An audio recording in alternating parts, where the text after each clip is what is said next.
A tragedy caused by for eggs, George regrets his decision to relax with his family in their country house. They pass by a friend's house and see two strangers standing beside them. Anna asks them to help carry the boat to the river. Later, John brings a little boy dressed in white. John introduced the boy as the child of his business partner, and they both greeted each other warmly. As they pushed the boat into the water, leaving George and his son behind, Anna was in the kitchen preparing dinner. Suddenly, a boy named Charlie knocks on the door and claims to want to borrow 4 eggs from Mrs. John's neighbor. Anna welcomes him and gives him the eggs from the refrigerator, but unfortunately, he drops them on the floor. To avoid embarrassment, Anna cleans up the liquid from the eggs with a newspaper while trying to comfort Charlie, who asks for more eggs. Although Anna was surprised, she gave him more eggs and suggested a box to prevent Charlie from dropping them again. However, he insisted on wrapping them in newspaper. Anna's patience reaches its limit. She just wanted to get rid of him quickly,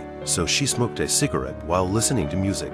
Suddenly, she heard the dogs barking again, and Charlie brought his companion Paul, who saw George's golf clubs and took them after asking Anna about them. George and his son were still busy driving the boat when the dogs suddenly stopped barking. They decided to go and see what was happening at home. Meanwhile, Paul returns with the golf balls and clubs. Although Anna urges them to leave, Paul insists on staying and asks for more eggs because the dog broke the last one. His unreasonable demands cause Anna to lose her temper completely. Just as George returns, he sees Anna in an extremely agitated state and is completely baffled. Charlie innocently comes over and says that he has only come to deliver for eggs. George told his wife to go inside and get them and sent them away. Seeing his wife so frustrated, George realizes that something is not right and decides to throw them both out. Paul starts to provoke him verbally, so George slaps him in the face. Charlie grabs a golf club and viciously breaks George's leg.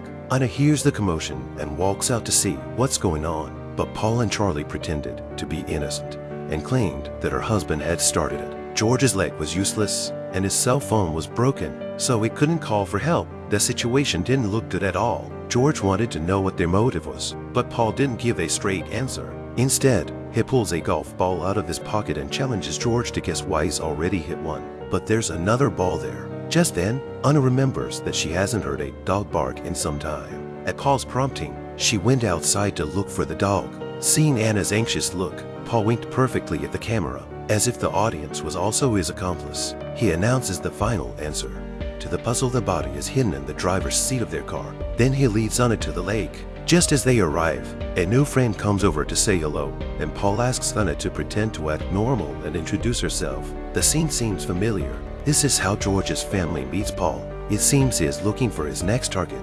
When they return to the villa, the two of them carry George into the living room. When George ignores them, in a split second, they deliberately push Anna down so that she falls heavily on George's broken leg.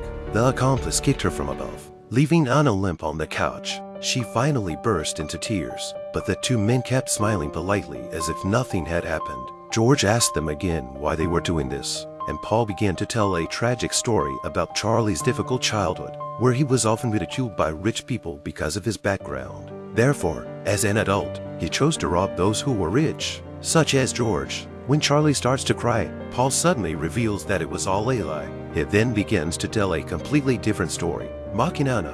After this, Paul proposes a new game. He bets that George's family will not survive past 9 the next morning. Hearing this, the three of them immediately panic. Paul turns to the camera and invites the audience to join the cruel gamble. Anna stands up and runs outside, but Charlie stops their son from following her. Since he is disobedient, Charlie says he should give him a little punishment. He puts a hood over the boy's head and then makes George and Anna comply with their unreasonable demands. The two even make a bet on whether a woman who has given birth will have extra fat on her body, threatening to force the woman to undress for their inspection.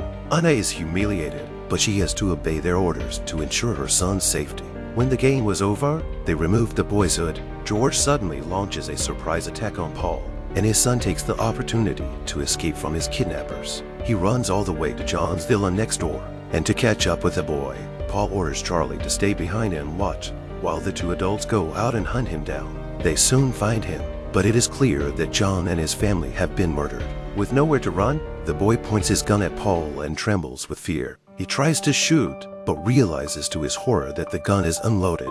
He is then taken back to the villa by them. where Paul pulls a bullet out of his pocket and says he wants to test the gun before trying anything else. Before that, however, he wanted to eat something. While he was looking for food in the kitchen, a gunshot suddenly rang out in the living room, and when he returned to the living room, George's son had been shot dead. The couple Saturday paralyzed on the floor. It was 3 a.m. They decided to go outside for some fresh air and left. Anna quickly helped George up, but his leg was broken and he couldn't go anywhere. Knowing that he was physically unable to leave, he urged his wife to leave as soon as possible. At this point, Anna realized that her cell phone seemed to be working, but when she called for help, there was no response. George suspects the phone still has water damage, so he decides to stay and get it dry. Reluctantly, Anna bids her husband goodbye with a kiss and leaves the villa. She sees a car coming down the road and instinctively hides in the bushes. Eventually, she realizes she can't ask for help, so she runs out to meet the second arriving car,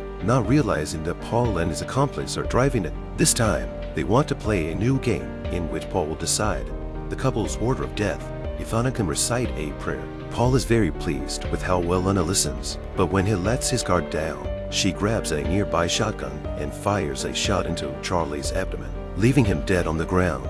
Paul is so scared that he quickly looks for the remote control. Then an ironic scene emerges, arguably one of the most ironic scenes in the history of cinema. He actually uses the remote control to manipulate time and go back to the moment before Anna shoots, which allows him to grab the shotgun before Anna shoots. However, Anna doesn't listen, and Paul picks up the gun and shoots George dead. The next morning, they take Anna on a small boat and talk and laugh along the way until they reach the center of the lake, where they casually push Anna off the boat. Soon the boat came to another villa, and Paul knocked on the door. The owner turned out to be the new friend who had greeted Anna earlier. This time, they go there for the same reason, to borrow for X from her. This seems to be another round of a new game.